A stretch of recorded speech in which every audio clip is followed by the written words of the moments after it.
Okay, let's review some vocabulary for items that we might use in our yard or in our home or in our workshop. For example, a stapler.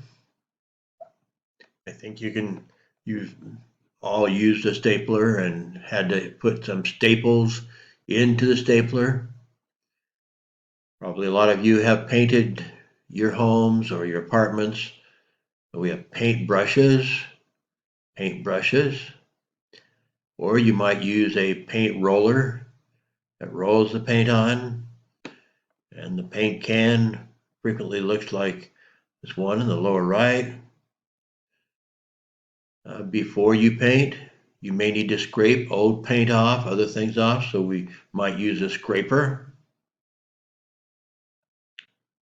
Here's a painter or a decorator who might might help you with some of that work. And you might stand on a step ladder like this one.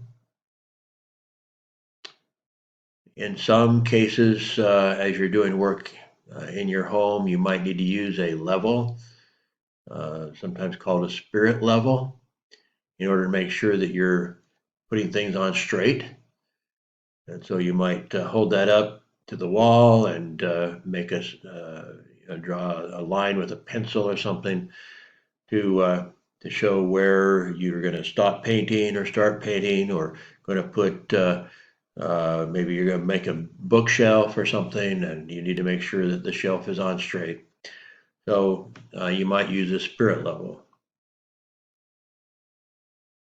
So again, stapler, using staples, a scraper to scrape off old paint and stuff, and um, a paint roller to roll paint back on, new paint, or paint brushes.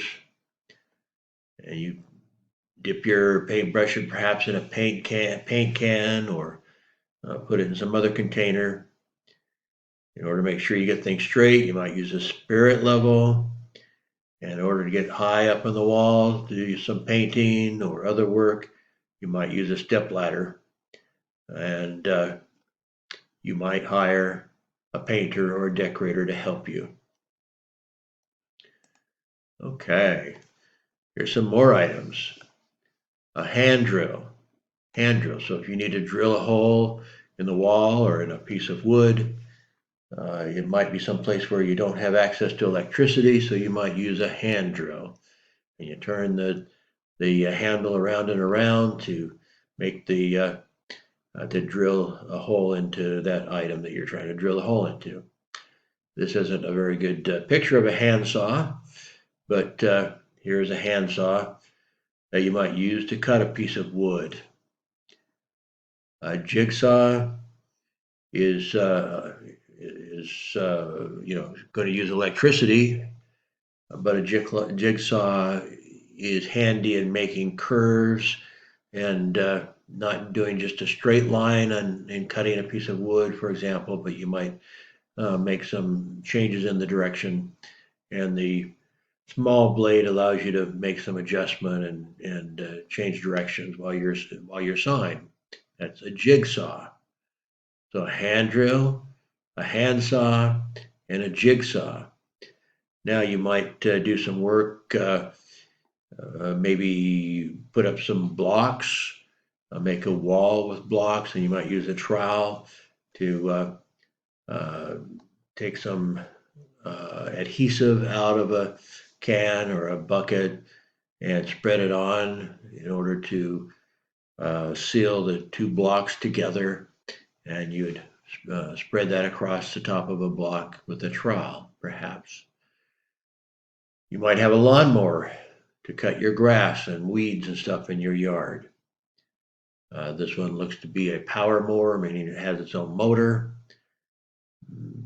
More and more lawnmowers are now electric, and I hate electric lawnmowers because you need a cord to do that, or you need to charge up the battery. And I bought one, and the charger doesn't work very well, and it's basically a waste of money.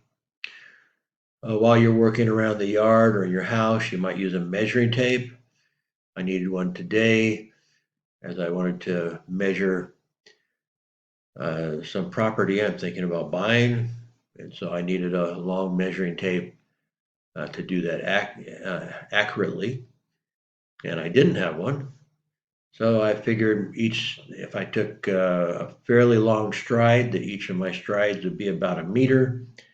And so I stepped off the lot I was trying to measure and probably was not very accurate. Screwdrivers. There are different types of screwdrivers. Some have kind of a flat blade at the end. And I'm not sure if they actually have a separate name from others that have kind of a star shape on the end, and those are called Phillips screwdrivers. But anyway, screwdrivers, you can turn and you put a screw into the wall to hold up a picture or lots of things. But screwdriver. Now the next row we have a pipe wrench. Pipe wrench is used typically it's when you don't have something exactly square, which you might then use a regular wrench. And a pipe is anything but square. It's the opposite of square. It's round. And so in order to turn a pipe wrench allows you to kind of grip that round item and twist it to loosen it, take it apart, whatever you need to do. And so that is a pipe wrench. While you're working on pipes, you may also have a problem. Perhaps if you're working in the bathroom, maybe you have a problem with a plugged toilet. And so you use a plunger to try to unplug the toilet. I already mentioned this, the scraper. If you're going to do some painting or something, you may need a scraper. The lock in one of our bathrooms doesn't lock, and so I hooked up I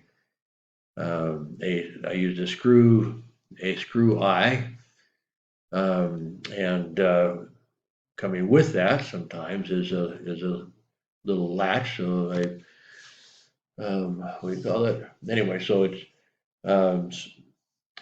you put the screw in at one location, and then you have a little latch that you can put into the round screw, and has a very cheap makeshift lock for a door.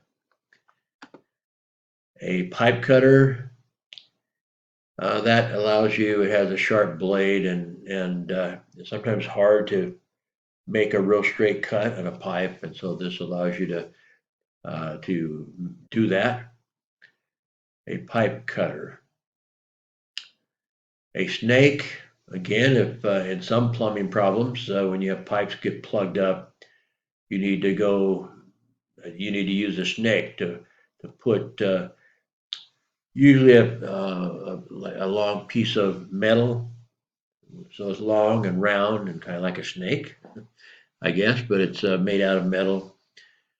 Typically, and you can push it down into a pipe and move it back and forth, and at some point try to break whatever is stuck in there loose to unplug a pipe. So that's a snake. Not a very good picture, but yeah, it would basically be a round and flexible line of a metal line that you could put into a pipe and move back and forth to unplug whatever in that pipe that's plugged. Down in the bottom line there, you have the staple gun. So unlike the stapler, it uses bigger staples that you can staple things, like staple something on the wall or something. You'd have to say maybe not permanently, but at least semi-permanently. And maybe you want to put a map on the wall or something, and The regular stapler doesn't go through the boarding or the sheetrock or whatever you have your walls made out of. And so you use a staple gun instead. And it has some power behind it and shoots the longer, bigger staple into the wood or the plasterboard and makes it fairly permanent. A table saw allows you to saw a piece of wood or something very straight, and so you put it on the table, and your saw will do the rest. So you want some straight cuts. You need a table saw. Vice grips is similar to a pair of pliers. Haven't showed a pair of pliers yet, but I will shortly. But kind of same purpose as having a wrench, or it's a little more like a pipe wrench in that it doesn't. The vice grips is not. It doesn't have a square connection like the wrench. Picture of the wrench next to the vice grips. That one does, has square connections, or you're going to try to unscrew a bolt or a nut to it on a bolt or something. And the pipe wrench and the vice grips are for something that is not very square, typically, or that you just don't have the right size of a wrench, for example, and so you use a vice grip instead of a wrench to try to unscrew, take something apart. So vice grips typically are not squarish. They have a little more round to them, and the very end allows you to get a grip on something. You have to be a little careful not to ruin it. Whatever you're gripping, if it's something like if it were a pipe, for example, it's strong enough that you could make the pipe not round anymore. So you need to be a little careful with your vice grips. And then the wrench would be to use on bolts and nuts. They have a square end, different sizes. You have to have pretty much exactly the right size to unscrew something. If you're going to use a wrench, unscrew the bolt. And we'll come to that word later. So a wrench is more precise, but you need lots of wrenches for lots of different sizes of things.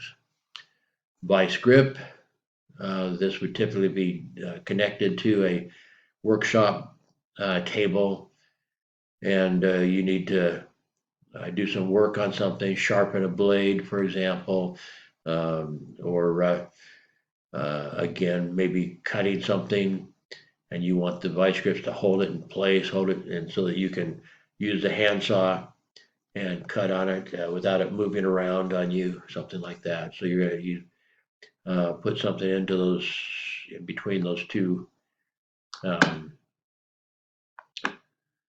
Oops, there's my mouse. In between here, and then tighten it up until it holds it tight so you can work on something, whatever it might be. Okay, next. A rake you use in the yard, especially to rake up rubbish or cut grass or leaves that fell in the autumn from your tree, something like that. You make a pile of it and then burn it, or put it into a bag or something. So the first item here is a rake. A hoe can have a fairly sharp blade on it. Is very frequently used on farms for workers, migrant workers, and others to get rid of weeds in between the crops. So you might walk down a row of corn or something, and in between the corn rows, you have a lot of weeds. You want to get rid of those so that they don't compete with the corn that's growing. And so you can cut out the weeds as you walk down the row. A shovel, probably for digging holes typically, but again, in some cases, if you have weeds or something you want to get out that have really strong roots and deep roots, then you're probably going to use a shovel instead of a hoe. Spade is for smaller work, maybe planting flowers that's in ground that's still pretty loose, and you don't have to dig real deep, and you just want to just dig a small hole to plant some flowers or something. You use a spade, which because it's so small, you're going to have to get down your knees or something and do that. Clippers, so you might have some berry bushes or tree limbs you want to clip off, and so you use something like you might call it's similar to a giant pair of scissors, but in this case, it's strong enough that you can cut off small branches from trees or bushes or whatever. The garden is somebody who works in a garden, and a garden is where you plant vegetables and fruit and stuff. And so a gardener is paid to do that work, to plant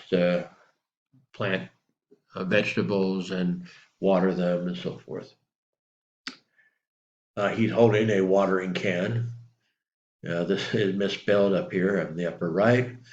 It's lacking an A here, so sorry about that. This is a graphic I borrowed, so it's not my bad writing. So watering can, allows you to do some hand watering of flowers and stuff if you don't have a hose handy. So a watering can. Very frequently, flowers come in a pot, maybe a tree also, a small tree or a bush. You might buy at a store or a market and bring home to plant. And so very frequently a pot made out of clay, hardened clay, and something like that. So that's a pot. Again, we talked about a pot in the kitchen, a cooking pot. So this would be for, containing a plant. Next row, we have the sprinkler. In America, all the water faucets are the same. Well, the outdoor water faucets anyway are the same size. So our hoses are all made to screw onto an outdoor water faucet, and any sprinklers are made to screw into a hose. So yeah. So anyway, the sprinklers and the garden hose are made to fit with each other, and the hose will to fit on a faucet.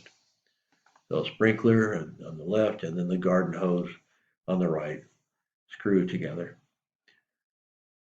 I'm going to go down to the last row to the left before I go back to the lawnmower.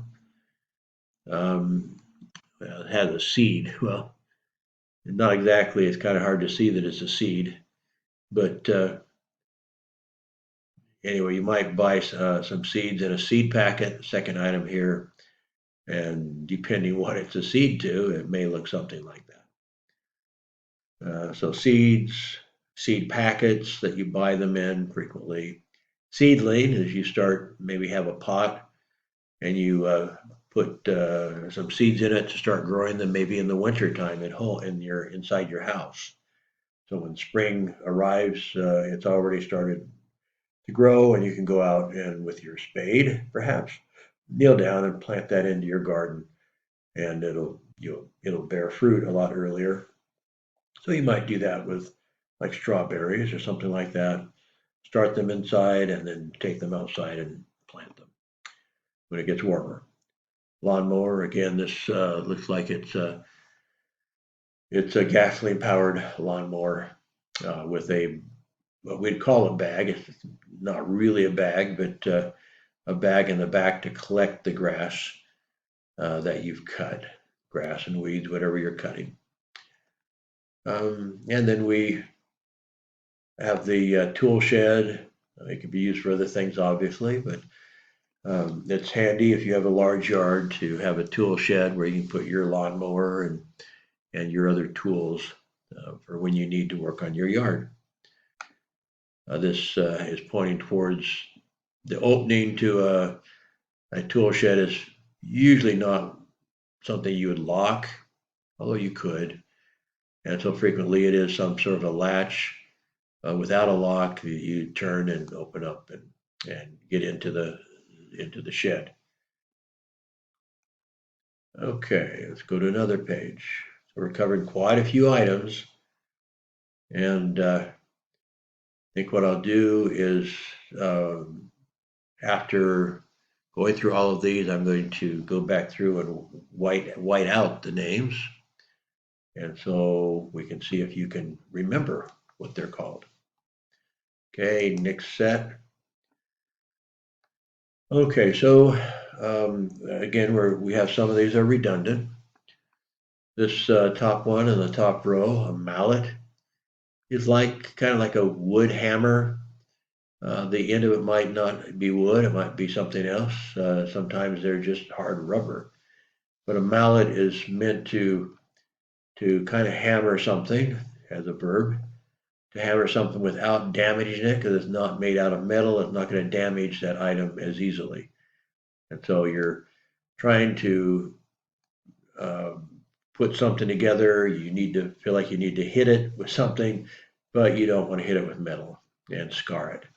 So a mallet, this is a mallet. We already talked about a handsaw, so here's a handsaw. Sometimes when you're working with wood, you need, or sometimes some other items, but wood, you need to smooth it out.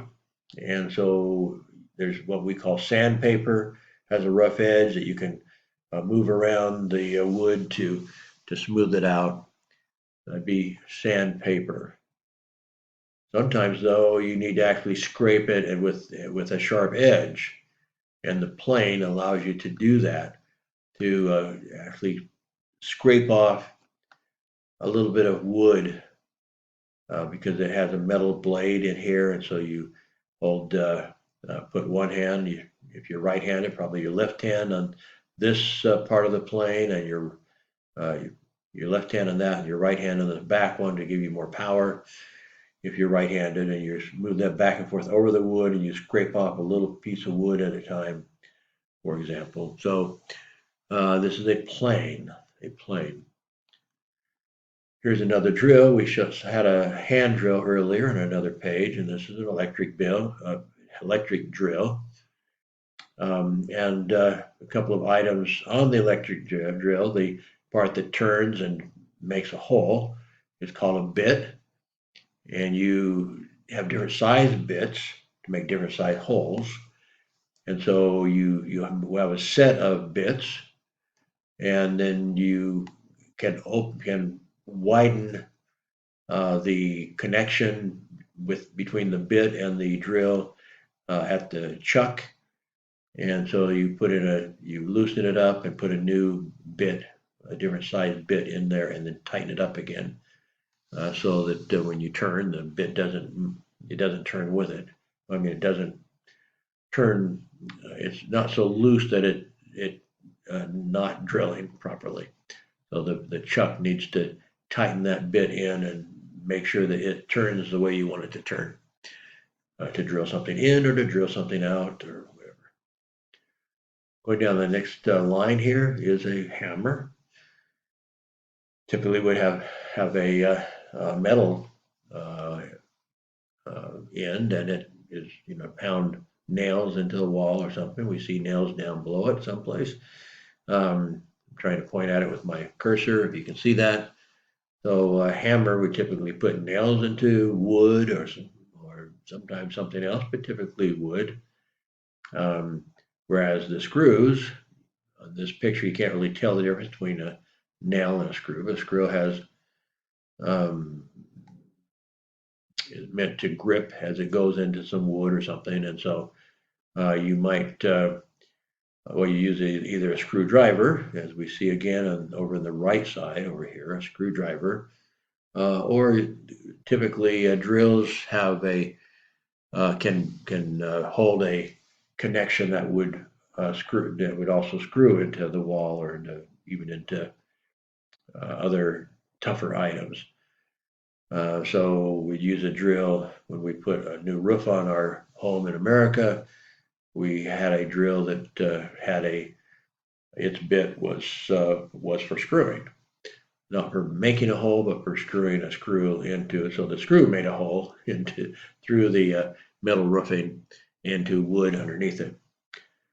Um, so and then we have our bolts and nuts and washer that we use with a wrench. We don't have a wrench here on this page, but we saw a wrench in the previous page. And so the wrench is typically going to turn the nut. Some cases, the bolt has a square top to it, and so it might, in some cases, turn the bolt with the wrench turning the square top. And again, that can be done with the screwdriver, or with the screwdriver or something like a screwdriver, but it also can be done with the right kind of bit on your drill. So you can drill it, you can turn that bolt or the nut in some cases faster. The washer kind of separates, the nut screws on up into the bolt, and you sometimes want to keep them separate from each other, so you put a washer in between, put the washer on first, and then you screw on the nut.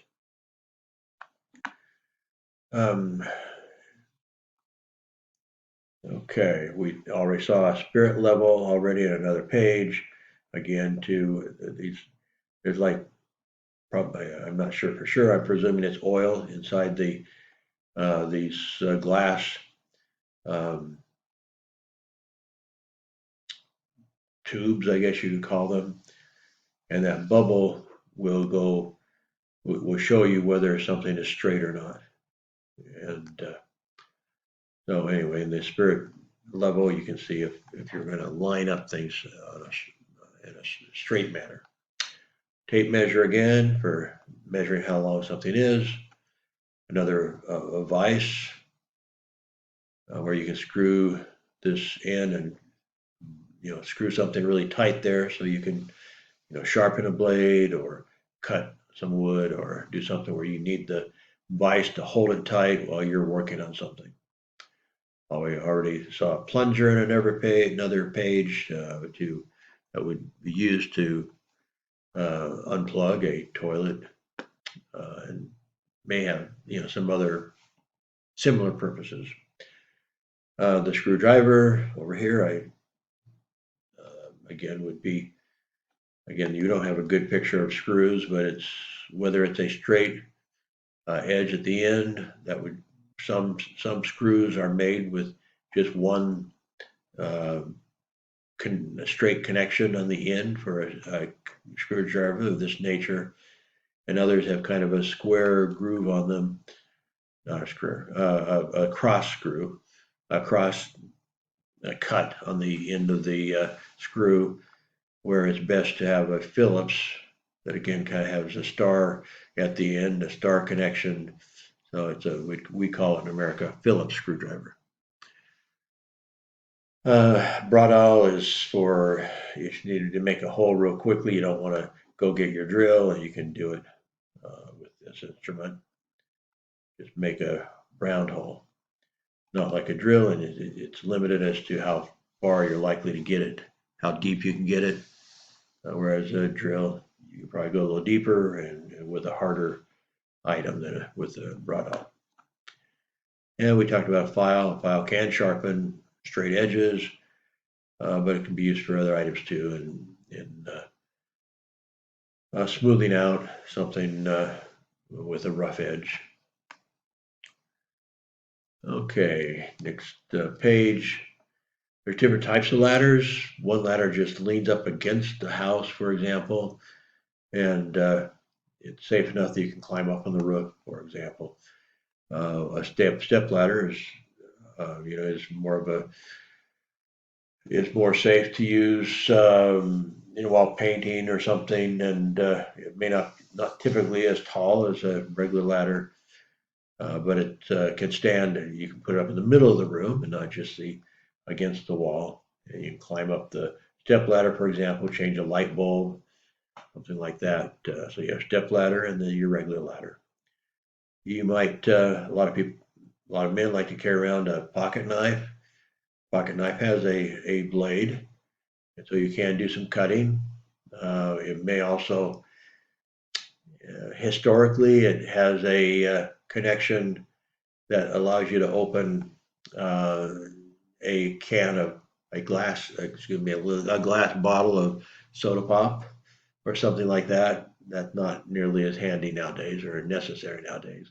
Sometimes it has a little scissors on built into the pocket knife and or other items. It just depends on what you need and the sometimes the most options you're going to get is it's sometimes called a Swiss Army knife. It has a lot of different options on it. So, but anyway, this is they call it a pocket knife. Some call it a pen knife.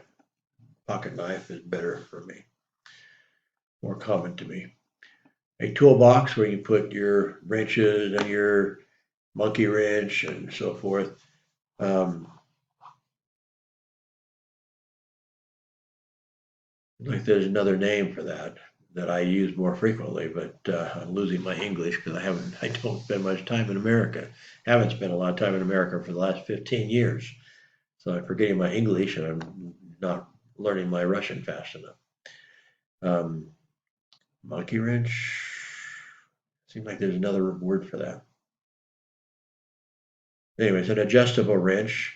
You turn this little item here, and it screws the oops screws the connection together, or the makes the squarish connection here by different sizes. So unlike a regular wrench, by the way, some wrenches have a round and may be more than just a square. I mean, you may want to connect with something a little. Anyway, you have it. It has a lot of edges to it, so you might be able to connect with something that's not exactly square.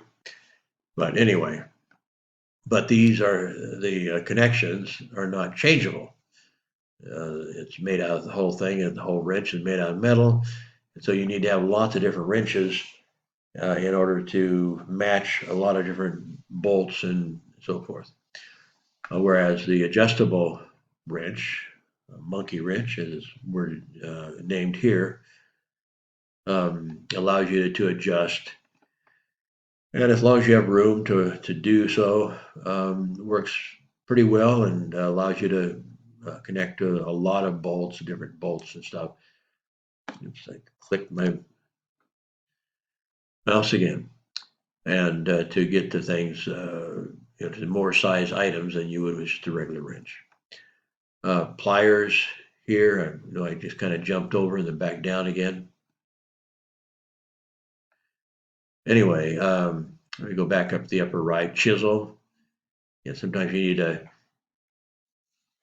to make a little groove or something. You need to somehow get in, make an indent into a piece of wood or something, and a chisel might allow you to do that.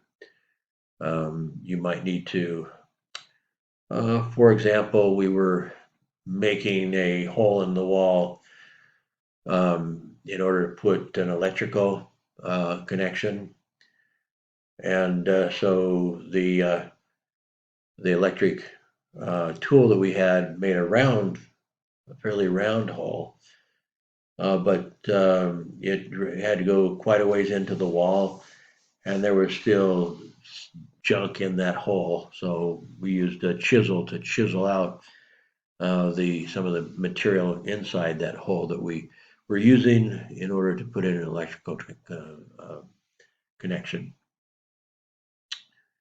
So that's up in the upper right. We talked about the different types of wrenches, and then at the bottom again, going from the monkey wrench over to the left, a pair of pliers is also allows you to grab some things that are not exactly square, or you don't have a monkey wrench or a wrench to exactly grab it with, and so pliers just changes size with the press of the handles. Frequently, this one has a place where it looks like you could cut a wire.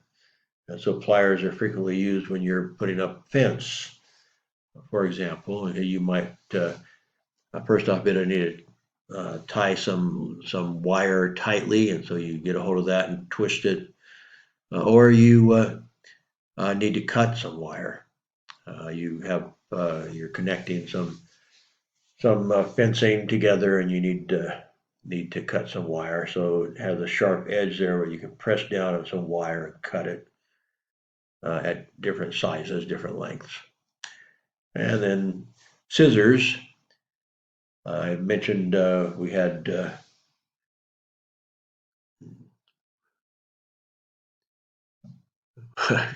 can't remember what you call it. Anyway, we had something I referred to scissors for with previously for what is that called? Again, losing my English. The clippers. So the clippers I showed on this page for clipping branches and you know like you might clip roses off of a rose bush, that sort of thing. And so it functions like a clipper. Clipper is bigger that will cut. Usually if you most scissors are not big enough to clip off very easily a tree branch or something, for example. So going back to this last page, the scissors will get things that are fairly thin, usually paper, maybe cloth, things like that. But isn't you can use it in some plants, but typically you wouldn't use scissors in the garden very much, not very much, but sometimes a little bit. Okay, so I think we have everything in that page. Okay, so I'm going to redo these pages and block out the words. So let's just go back real quick. I'll give you a quick, just the eyesight of them. So I'm going backwards. You can try to remember these different words. I'll just review them real quickly. The ladder, step ladder, up in the top row, a pocket knife with a blade. Almost all a pocket knife by definition would have a blade. All the other items are optional. A toolbox to put your tools in, chisel, wrench, monkey wrench coming down the right side, and going back across the bottom, pliers and scissors. Going back to the prior page before that, quite a few items on this page. A mallet, typically maybe a wood hammer at the end, so to speak, that doesn't damage what you're hitting as easily. Going across the top, a handsaw, and sandpaper to make things smooth, particularly wood. You have your electric drill with a bit that will allow you to screw different size holes, typically, and then the chuck tightens it up. And some bits are not for screwing, some bits are not for making holes, some bits are to connect to a screw to screw a screw, for example, like we were using on our roofing to put a screw in through the metal roofing into the wood beneath it. Underneath that is a plane. When I talked about sandpaper making something smooth, and again, a plane has a metal edge where you can make a piece of wood, for example, a little bit thinner, but you can also makes it smoother frequently as well. Coming down the right edge here, you have your screwdriver, you have your bradawl, and you have your file. Again, file making something sharper or smoother. Plunger for the bathroom, the vise to hold things tight while you're working on them. Hacksaw, actually, I did skip over two saws. The hacksaw, frequently for metal, and it's a little bit frequently a little smaller teeth than a handsaw typically, and so it can be used for different things. A coping saw is even a smaller blade, and sometimes a little bit handier, kind of like what we call it. I'll come back to. But anyway, different types of saws for different type of situations, different types of material. The hacksaw and the coping saw can sometimes be used for metal. A hacksaw more than the coping saw, I think. I haven't used the coping saw a lot, so I'm not real sure what's that best used for. Hacksaw I've used more, and sometimes I've used it for wood when I lacked a good handsaw. I still used a hacksaw, but it won't dig as quickly through wood as a handsaw. It usually doesn't have as deep edges as a handsaw would for cutting wood. So different types of saws. The tape measure for measuring stuff. We have the regular hammer and has a claw. I think I didn't mention that before. The claws for taking nails out that you typically nails that you maybe has started to bend or something. So you're hammering a nail and it starts to bend. You want to pull it back out again. You use the claw that will grab a hold of the top part of the nail and pull it back out again. And you take it, try again with a different nail. And then the spirit level for making sure things are straight. Okay, going back to the prior slide, or this one where we have the rake for the raking up, garbage or leaves or grass in your yard. Or you can put them into maybe a plastic bag to take them someplace, throw it away, whatever you're going to do. Maybe you put it on one place and burn it, whatever. The hoe, typically for cleaning around plants, so you can hoe out weeds and stuff. Shovel, digging holes. Shovel, spade, also for digging holes, but probably very very small handle and a blade, and so you're going to be on your knees working with planting a flower or something if you're using a spade.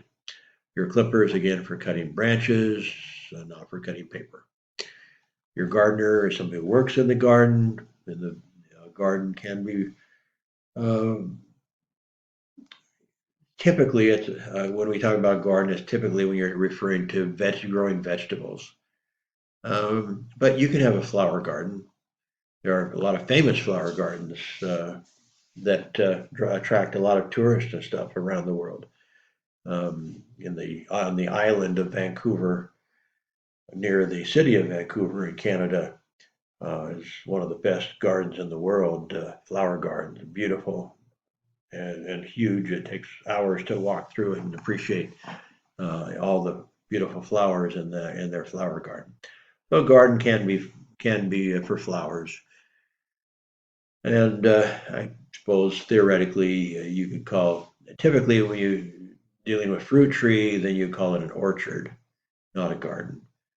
But you might have a few fruit trees in your garden along with vegetables and so forth. My daughter does in her large garden. Watering, we left out the A. Whoever made this graphic, a watering can. We're just doing a little bit of watering that, obviously you're better off having a hose or something if you're going to do a lot of watering. Maybe a sprinkler that we also is on this page over in the middle left is a sprinkler for sprinkling grass or something that may take quite a bit of water and quite a bit of time. You don't want to waste your time with a watering can in that case.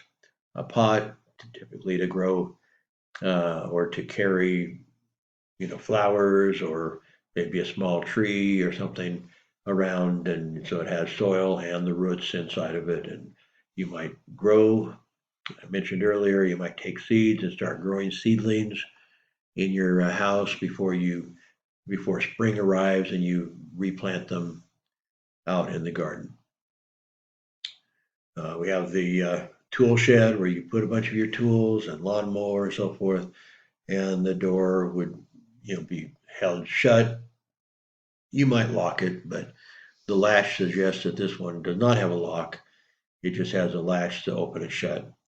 Because if it had a lock, then it probably wouldn't be called a latch. It'd be just called a handle, and have a lock built into the handle.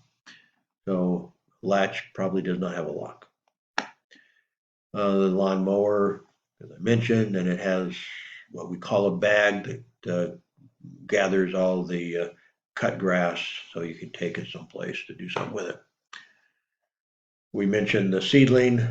So you plant seeds, you take seeds out of your seed packet. You typically buying seeds from a store or something.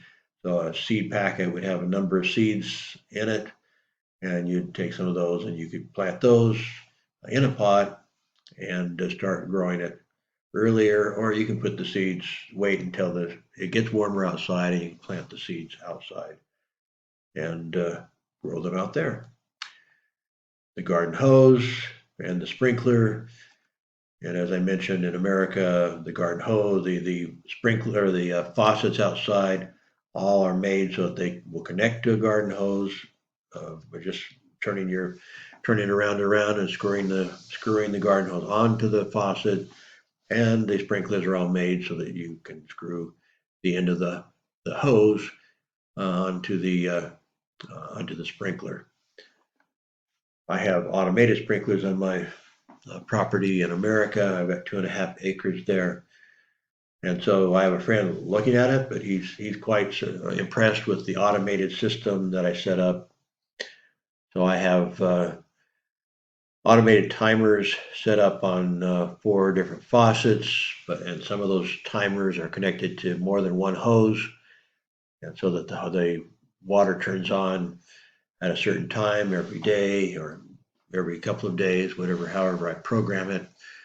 And so it's a relatively cheap way of taking care of your garden when you're not able to be there yourself. And so my friend just checks on it once in a while, make sure that the sprinklers haven't fallen over, haven't been blown over by a high wind or something like that, and make sure that they're watering properly, that the ground's wet, and so forth.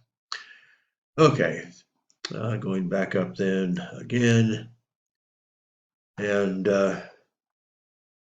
so starting up in the upper left again, there's the hand drill. So you don't have access to electricity, for example, then you're just turning the wheel as quick as you can, and the drill is making the hole in some wood or something that's away from electricity, or if you just don't have an electric drill.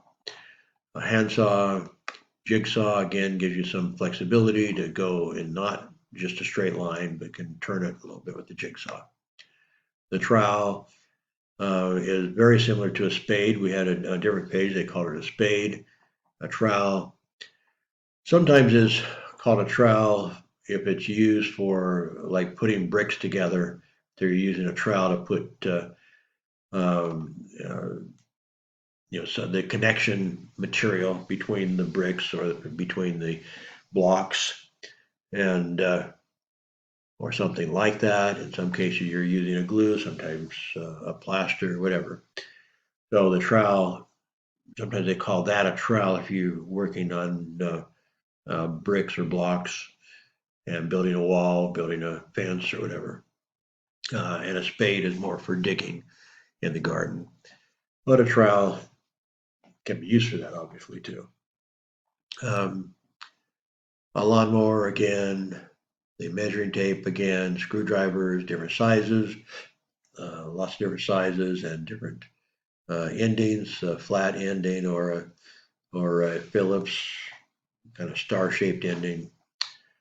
Down lower, the second line and the lower or on the left is the pipe wrench, again, specifically for non-square items that you're trying to unscrew, like a pipe. Plunger, scraper, screw eyes, I brought one with me that in case I need to use it here in Kazakhstan. Talking about this before, I forgot what it's called. Man, it's called, if you have the hook also, something to hook into the round eye, it's called a hook. So when they're in America, they're usually sold together. So you have a hook and eye. So you screw the eye into the wall, and you also have a screw end on the end of the hook, and you screw that someplace else, and the hook goes into the eye, and so you can use that to lock a door. I'm presuming that they have those here, but I haven't looked for them here. But I sometimes have a need for them. In fact, maybe I did buy some here because, like I said, it just so happens inconveniently the doors to our two bathrooms, two toilets here in our house, for some reason the door locks aren't working properly.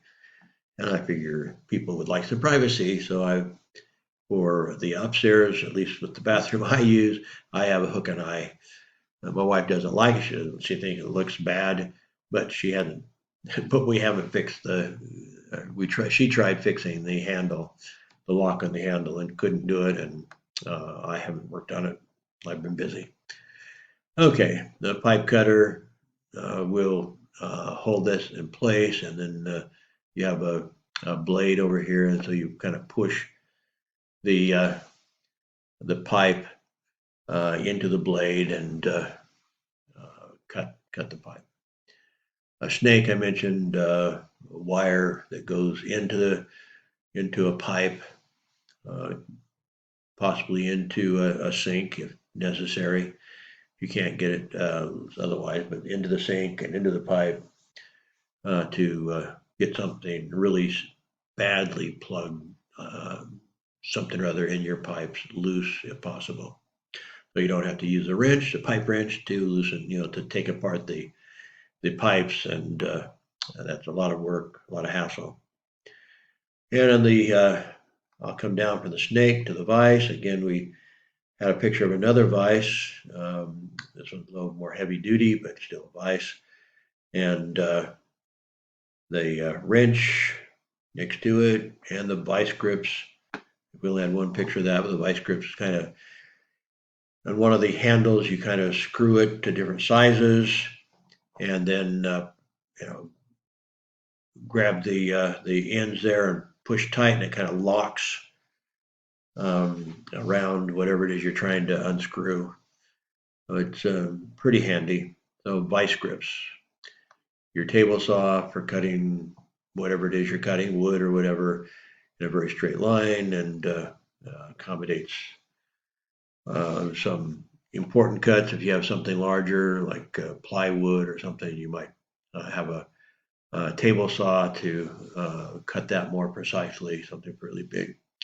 Your staple gun, I mentioned, for stapling, bigger staples and stapling maybe something into the wall. If the wall is wood or some sort of plasterboard or something, particle board, you can probably use a staple gun to staple something onto the wall in that situation. Whereas a regular paper stapler just won't staple that strongly. Okay.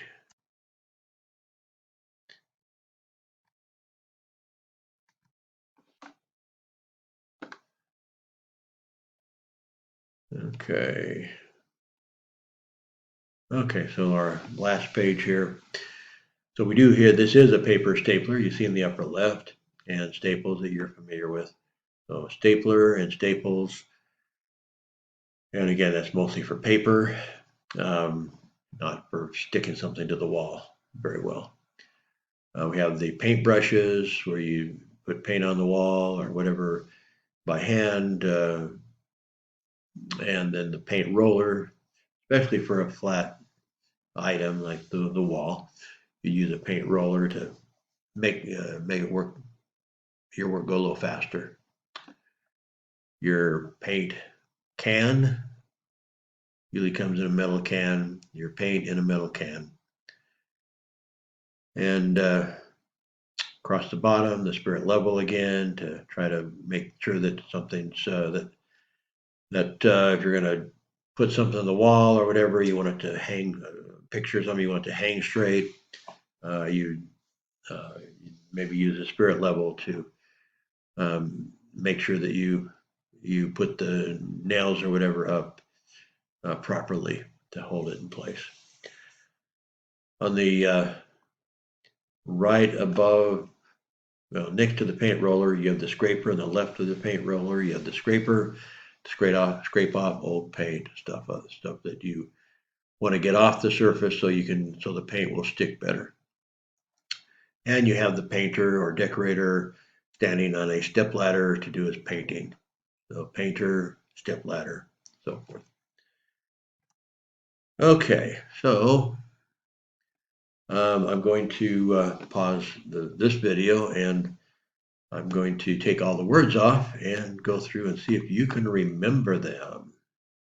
Before I go to the version that has where the words are all covered up, there are 2 items on this page that I wanted to add something to. First off, the monkey wrench. I don't know, my dad always calls it a crescent wrench. Although actually even the wrench above it is a crescent shape, as opposed, at least on the left side, and the round side, on the right side, there's a round wrench connection for items that may not be exactly square. But meanwhile, the monkey wrench is nevertheless, my dad would call the monkey wrench a crescent wrench. So, and over in the scissors, I talked about scissors, and then I forgot to mention it's called pair of scissors in English. And I don't know why they call it pair of scissors instead of just scissors. And in fact, you can just call it scissors. You know, if I wanted somebody to bring me the scissors, I would just say, hey, bring me the scissors, whoever.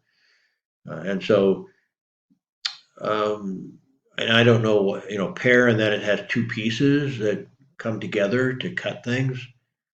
So sometimes we do refer to the scissors as a pair of scissors. That said, you don't have to call it a pair of scissors. You just say the scissors. I'm using scissors to cut the paper. So I think maybe the idea that the wording a pair of scissors is an older reference. I'm not sure that the younger generation would use that very much, and I don't. I'd kind of forgotten that's what how we referred to them when I was younger. A pair of scissors. Give me a pair of scissors. And I would respond to that. I know what that means. It means scissors. So anyway, so somebody who's a native English speaker might refer to scissors as a pair of scissors. So they're not asking for 2 scissors, they're asking for 1 scissors. But especially the older generation refers to the scissors as a pair of scissors. We do not, however, we've also had the clippers, and we do not refer to the clippers as a pair of clippers. At least I haven't. The clippers. And I still say, and I am more commonly just calling scissors, scissors. However, I would say that it's coming out of my mouth sometimes as a pair of scissors, depending on the situation.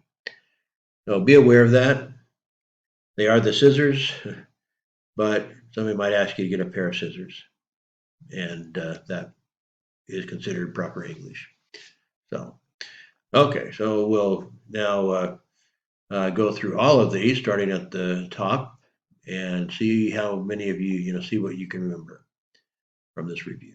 Okay, so now let's have a quiz. Let's go through this and see if you can remember the names of all these items.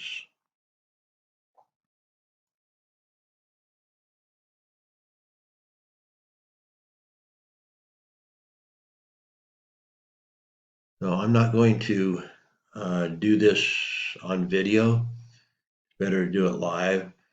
But on the other hand, if you want to try it yourself, you can go ahead and make a copy of the PDF, and you can try to remember and write down all of the items on this. Or I might, if this were for a real class with a real grade, then I might have you just do that, to write down the name of each item.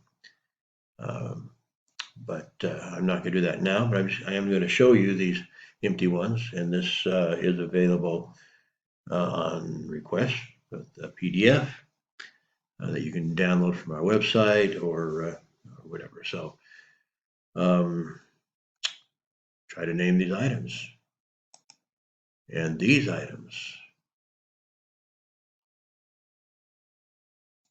and these items. They didn't perfectly cover up some items, but good, close enough. And these items and these items.